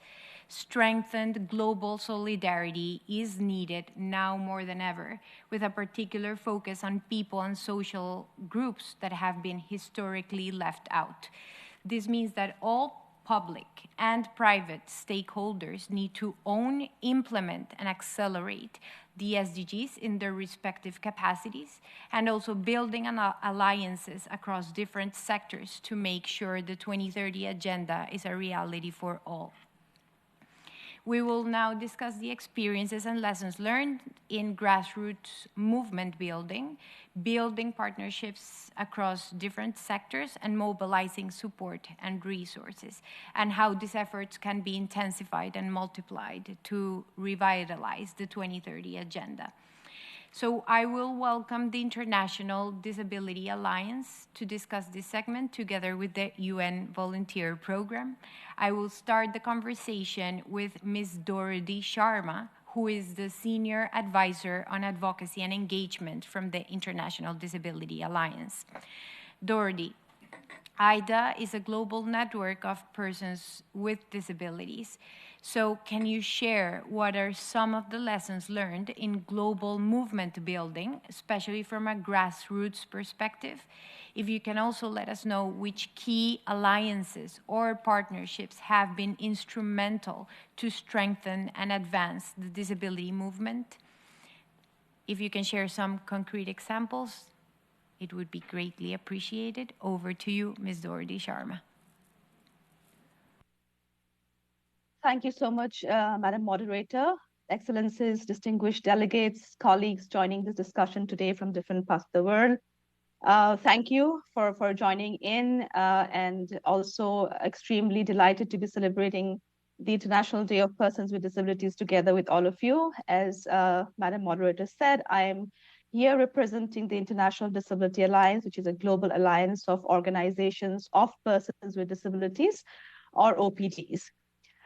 So earlier this year, the UN Secretary General sounded the alarm on the SDGs and how the promise of sustainable development itself is in peril, with only 12% of the SDGs on track and more than 30% either stalled or gone into reverse. It has become abundantly clear that unless the SDGs are realized for persons with disabilities, the call to leave no one behind will never be realized. And speakers before me have delved into the data, so I will not repeat those. But like I said, the evidence is out there for all of us that business as usual has not worked. And one of the key reasons is that we have been trying to fit inclusive development into systems that are inherently exclusive. And I think the COVID-19 pandemic showed that our systems as they currently stand are not equipped to respond to the need of persons with disabilities, especially those who face multiple intersecting forms of discrimination, such as persons with disabilities. And I think that applies to partnerships as well. And I'm very glad the speakers before me have also recognized the importance of intersectionality, because I think that's a key element when you talk about partnerships. So when you talk about partnerships, I think some of the questions that we really need to ask ourselves are, is the partnership meaningful? Is the partnership symbiotic rather than extractive? Is the partnership creating local ownership? Among many other questions, but I think these are key questions to ask when you talk about including organizations of persons with disabilities in development interventions as well as humanitarian action. I think to answer those questions, it is important for all of us here to go back to our guiding document, which is the UN Convention on the Rights of Persons with Disabilities, or the CRPD. And Article 4.3 of the CRPD mandates states parties to ensure that persons with disabilities and their representative organizations, which are the OPDs, must be meaningfully engaged in all decisions and activities that impact their lives. And this has been further reinforced by General Comment 7 of the CRPD committee. And meaningful OPD participation lies at the heart of partnerships, critical for the inclusion of persons with disabilities in the acceleration of the SDGs. However, it is easier said than done when it comes to operationalizing meaningful OPD participation in development and humanitarian progress, but it is not impossible. So here I would quickly want to signpost a few examples which could potentially be referenced for all of us. One example that I can give you from IDA's own experience has been the implementation of a multi-country inclusive employment program in 4 countries of the Global South. The inclusion of an OPD partner, in this case, IDA, as a co-partner, including in the decision-making, ensured that an innovative OPD engagement mechanism was put in place. This included the recruitment of OPD engagement officers in each country, implementing an open accessible process to identify national and subnational OPDs to work with during the project, so that we do not turn to the OPDs that we traditionally work with and are not proactively looking to include OPDs from underrepresented and marginalized groups. These are some of the ways through which we ensure that OPDs are not just meaningfully included in the program, but also that the priorities of the program are aligned with the priorities of the national disability movement rather than competing with them. And this model on SDG 8 implication was identified as a case study in the discussion paper on OPD participation commissioned by the Norwegian government before the second Global Disability Summit. And I would like to signpost the Global Disability Summit also as a very crucial mechanism which reinforces partnerships and commitment for inclusive development, which carries persons with disabilities along. And going back to this report, when we launched the call for submissions, we felt that maybe we'd not get too many responses, but we're surprised that we got 92 submissions in a very short period. And this shows that there is good work out there in terms of partnership building in disability inclusive development programs. One of the examples was from Kenya, where, when OPDs were their capacities were strengthened to work on evidence-based advocacy, they used that capacity and that knowledge during the COVID-19 pandemic period to collect evidence and data to influence the government's response towards the pandemic to become disability inclusive. And we also have examples from Indonesia where supporting OPDs from marginalized communities led to actual change in mental health policies. If we talk about humanitarian action, we have the example of the Disability Resource Group, which is a great example of partnership bringing together OPDs from global to grassroots, NGOs, and UN agencies as the three pillars working to enhance inclusion of persons with disabilities in humanitarian action. So these examples show us that partnerships with OPDs must be deliberate and not an afterthought. Partnerships are successful when OPDs are included from the very beginning and not just as implementing partners or as a link for outreach to community members with disabilities. Speakers before me, especially in the inaugural session, talked about the SDG Summit, talked about a pact for the future and acceleration of the SDGs. Despite progress made in ensuring that we're talking about and including persons with disabilities in all of these mechanisms, including the HLPF and the recently concluded SDG Summit, I think it is very safe to say that it is still patchy and the practice is not really embedded.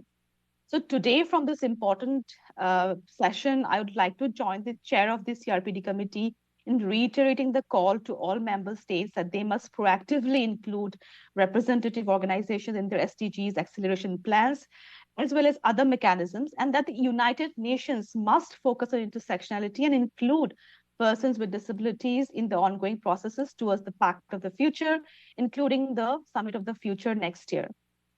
To conclude, I think today as we commemorate IDPD under this very important theme, and in a year when there is a growing commitment to accelerate the implementation of the SDGs in the remaining less than 7 years, and also prepare for beyond 2030, I think it's time to recognize that business as usual has not worked, and the time to make commitments is now really over. Now is the time for action matched by adequate resource allocation and appropriate data collection to ensure that the SDGs are achieved for all, including the world's more than 1 billion persons with disabilities.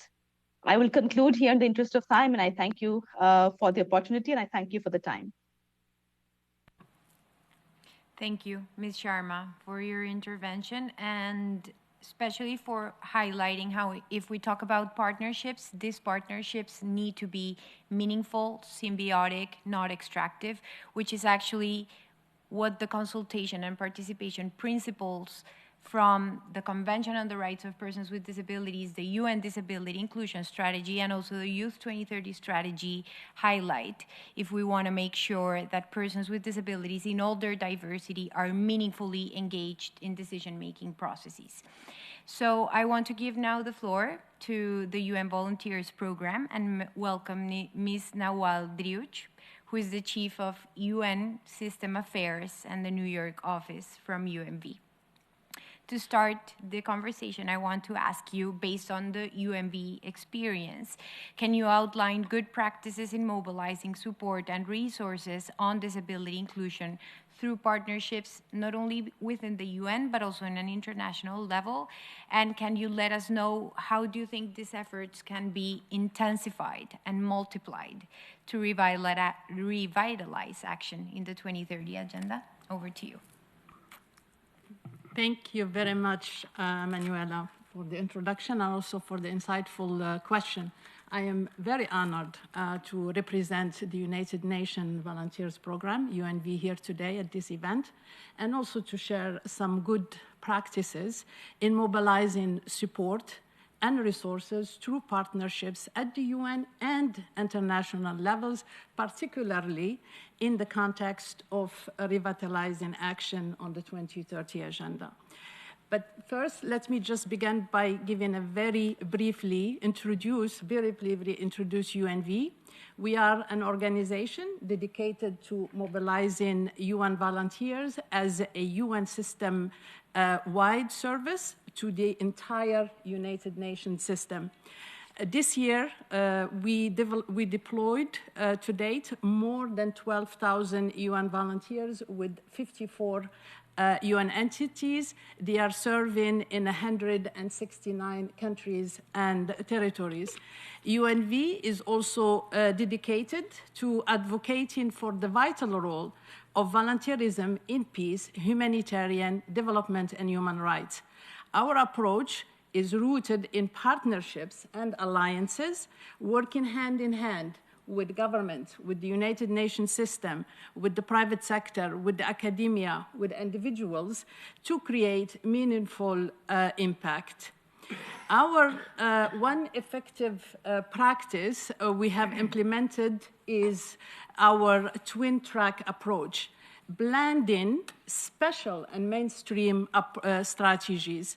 Under the special approach, we initiated the talent program for young professionals with disabilities, forming partnerships with governments like Germany, Sweden, Switzerland, Finland, and France. This not only supported persons with disabilities in serving and contributing to the UN system, but also fostered stronger relations with member states that prioritized disability inclusion. Similarly, at the same time, our mainstream approach ensures that all volunteer assignments are open to everyone, irrespective of disability.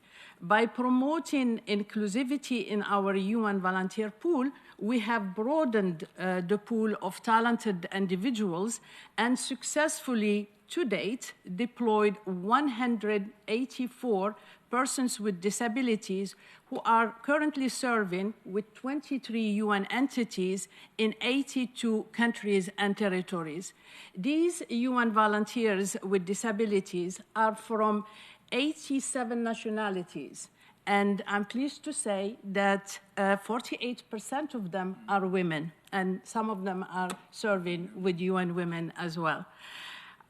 Today, as we launch the Diversity Mosaic photo book, which features 77 powerful stories of UN volunteers with disabilities, we aim to ignite a stronger commitment to unleashing the potential of persons with disabilities. This book underscores our dedication to creating and contributing to an inclusive environment within the UN system, reflecting the diverse communities that we serve. Moving forward, there are several ways we can intensify and multiply our efforts to revitalize action on the 2030 agenda. Firstly, let's leave no one behind by increasing the inclusion of persons with disability, including as volunteers. Inclusivity enhances the impact of UN initiatives and strengthens volunteering as a means of sourcing talent among the vulnerable groups. Additionally, we invite stakeholders to sponsor UN volunteers by funding assignment. This not only provides the UN system with the talent solution needed, but also directly contributes to the implementation of mandates and the delivery of the 2030 agenda.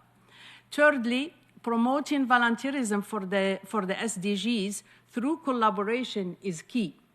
working together to implement the Plan of Action 2016-2030 for integrating volunteering into peace and development and generating evidence and research on volunteerism can amplify our impact.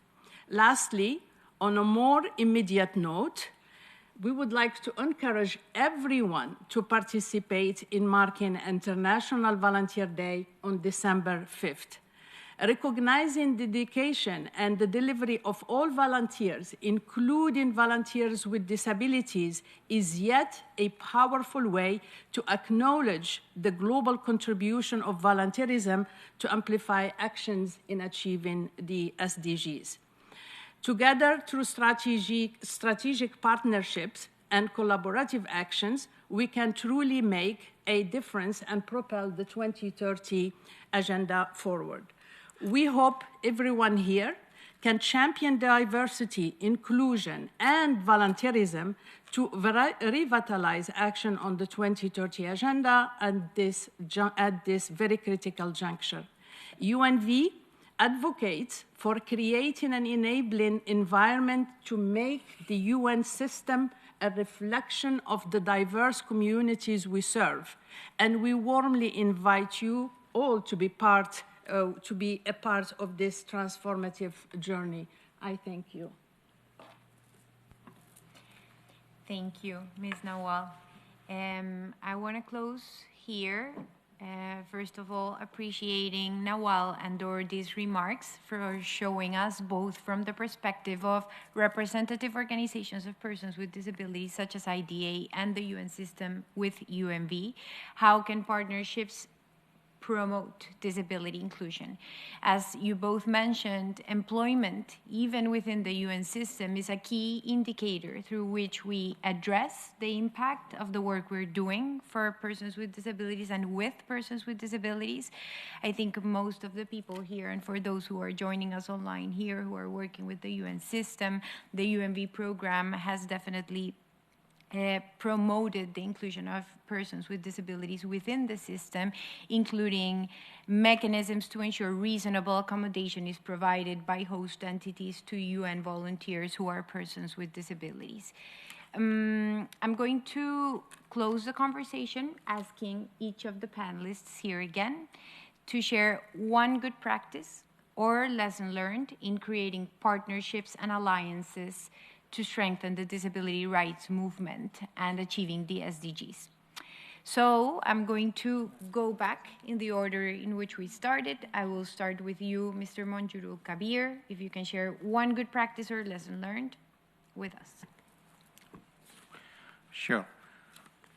Thank you very much. One good practice I just want to highlight, given that we are in a time and situation where a lot of local and global conflicts are erupting, consider inclusion of disabilities in the women, peace and security. Particularly, we heard from former special rapporteur on the UN Security Council resolution on conflict and disability. And the reason I'm saying that we did a study in 2020-21 in 6 countries which are engaged in peace negotiation and peace process.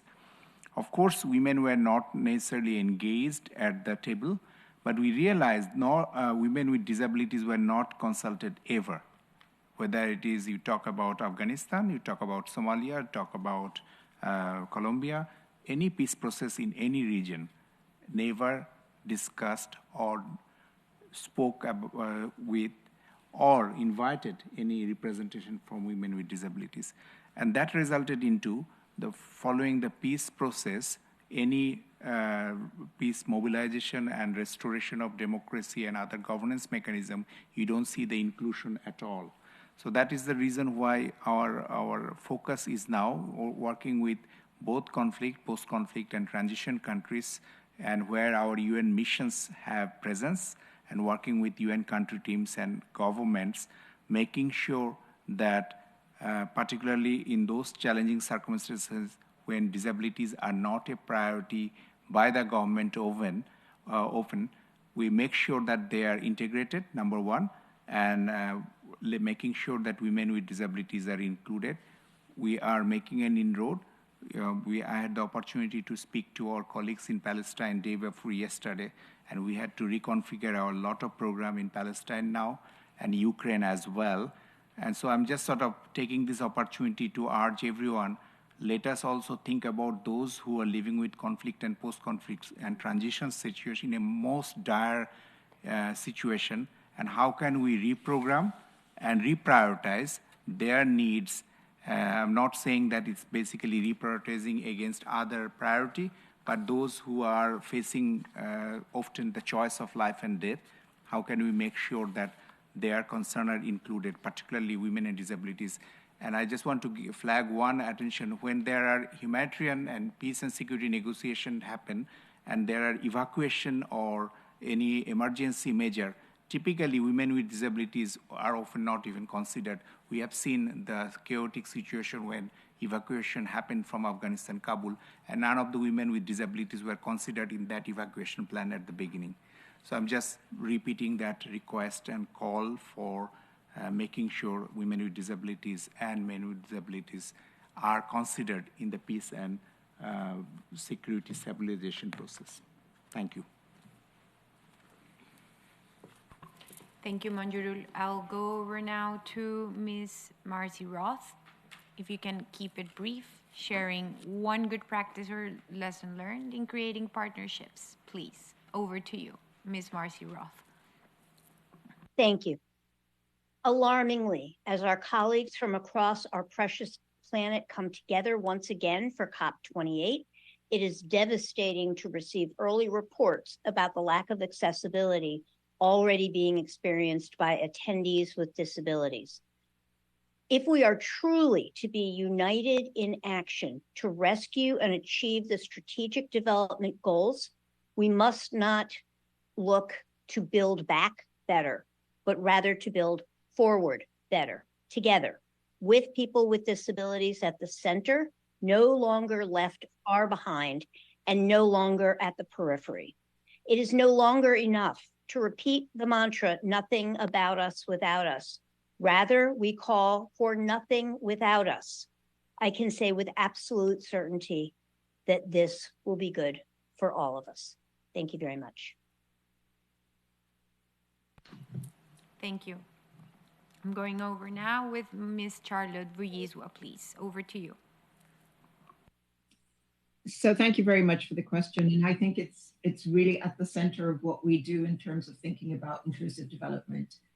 And as I mentioned in my remarks, one of the things that we do at the bank right now is to ensure that when we have stakeholder engagement, so through consultations around projects, that we seek to ensure that persons with disabilities are included. So organizations of persons with disabilities are included. And so that is an important fundamental point going forward, to make sure that the voice, the lived experience of persons with disabilities are articulated and shared at the beginning of the design process and not just at the end of the process. So I do want to emphasize that point. It's an important point because it also requires organizations of persons with disabilities to understand and be aware of the development processes. And I have to say in this regard, there's been excellent progress across the world among organizations of persons with disabilities in skilling themselves up, often at very difficult cost, high cost and difficult situations, to understand and be part of these processes. I just want to emphasize that it's essential that in all processes, we ensure that we are including persons with disabilities, not exclusively in the space of programs, but also in the space of research. So when we're building the evidence base, are we ensuring that our researchers are persons with disabilities? Our peer reviewers, are they persons with disabilities? And I think it cannot be an ad hoc process. It needs to be the way we do business. Thank you, and back over to you, Chair. Thank you, Ms. Charlotte. Over to you, Mr. Queen. Thank you, Madam Chair, and I thank Manjurul for his observations earlier on. One promising practice, I must say, I'm very impressed with the Women, Peace and Security agenda, and particularly with the network of women connected around the world, involved in peace-building processes. And I've often fantasized if we had something similar available for persons with disabilities, it would actually have a huge impact. The reason I'm confident about that is I've seen it directly in my own country in Ireland, Northern Ireland, where during the worst of the political violence, the communities could still nevertheless communicate with each other across the neutral divide of something like disability rather than on issues that divide them. And when talking to colleagues in Central America, they say that this is absolutely true. And therefore, that leads me to believe there's huge untapped potential there to harness the power of people with disabilities for peace and for development. So thank you, Madam Chair, and back to you. Thank you, Mr. Queen. I'm going over now to Ms. Dorothy Sharma from the International Disability Alliance. Ms. Sharma. Thank you, Madam Chair.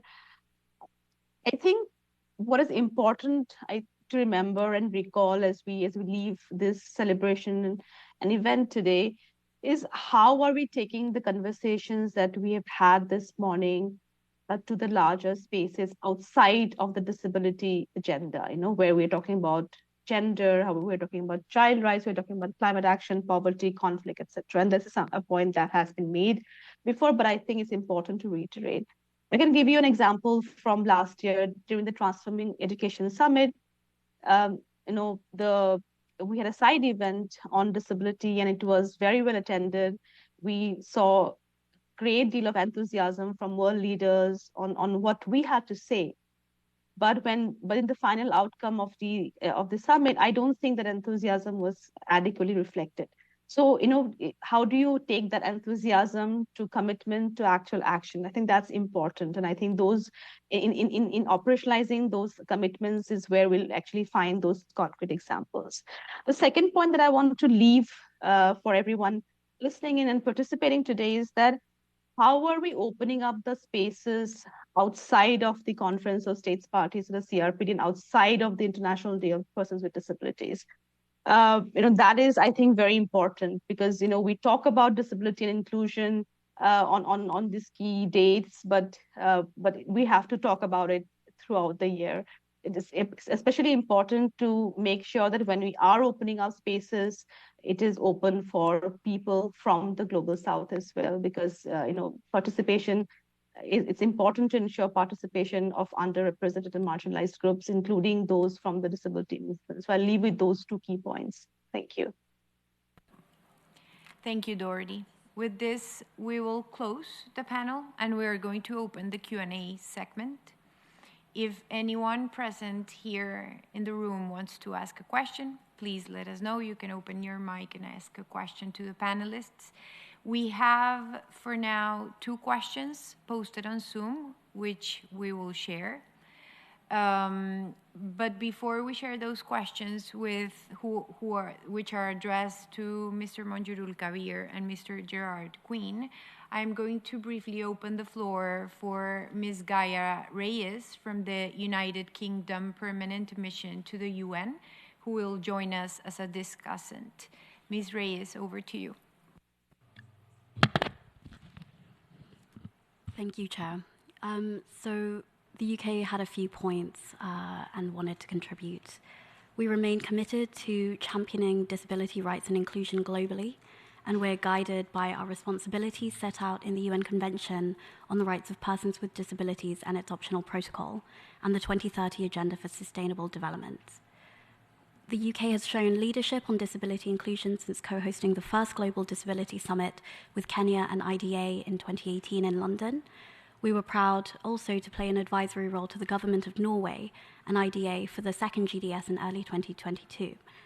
And we continue to play a leading role in the global action on disability network of donors working for inclusive development and humanitarian action. We view that the theme for this year's International Day of Persons with Disabilities, United in Action to Rescue and Achieve the SDGs for, with and by persons with disabilities, could not be more timely.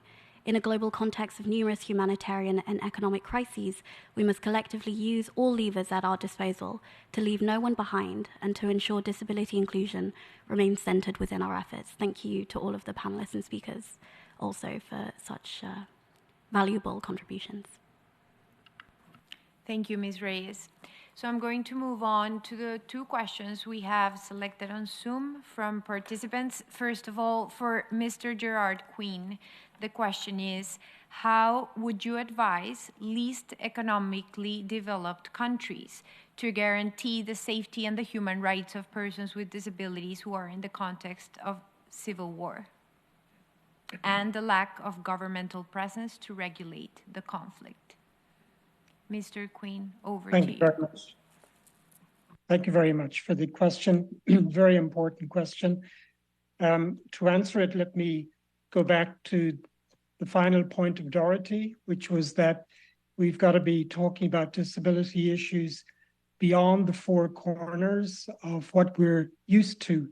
And one of those new domains into which we're obliged to become au fait and perhaps experts is international humanitarian law, which is very, very developed, very sophisticated, but one might say somewhat flawed and not completely comprehensive, because of course it doesn't give equality of treatment to non-state actors alongside state actors, and it presumes states of a certain power and ability to control events, which is not always the case, particularly in very difficult civil war situations.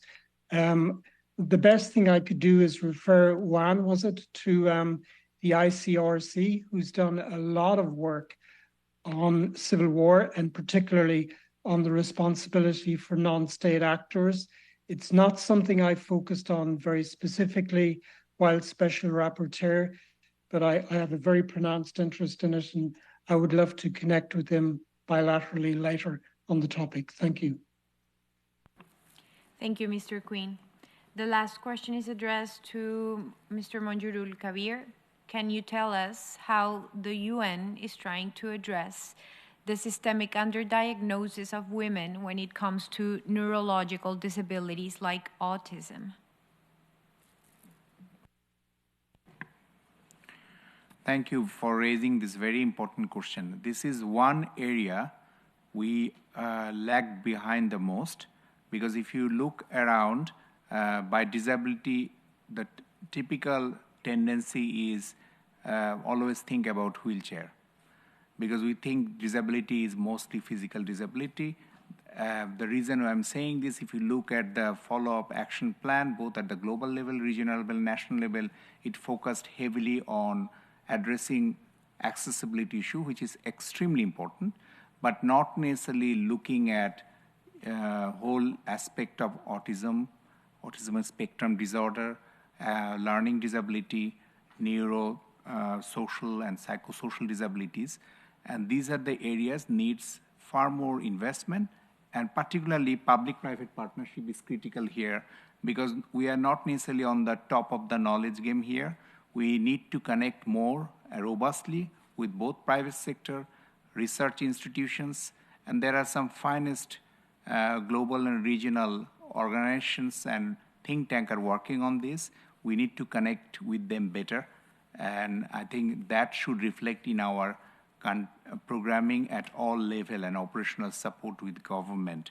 I think there I would say I would have been very happy to give you a concrete success story, but here we are still in a steep learning curve, and we need to catch up with a lot.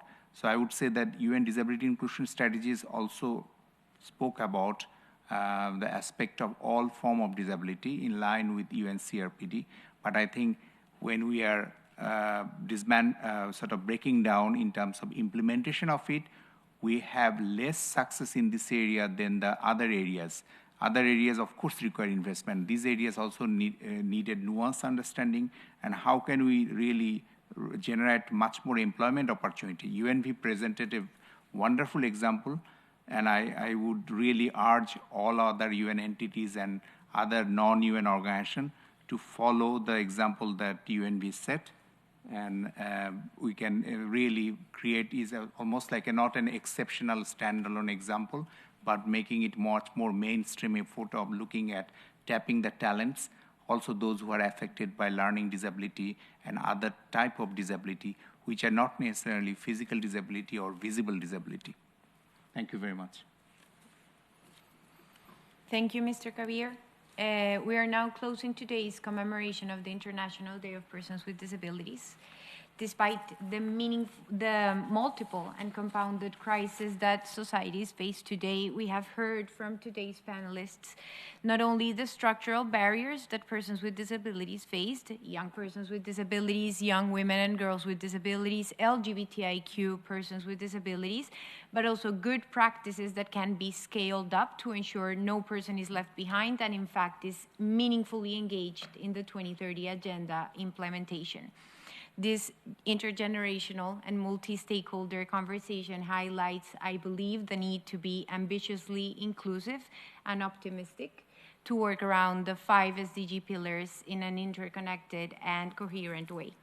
Last, I want to remind you all that the Youth UN Office is leading this research on young persons with disabilities.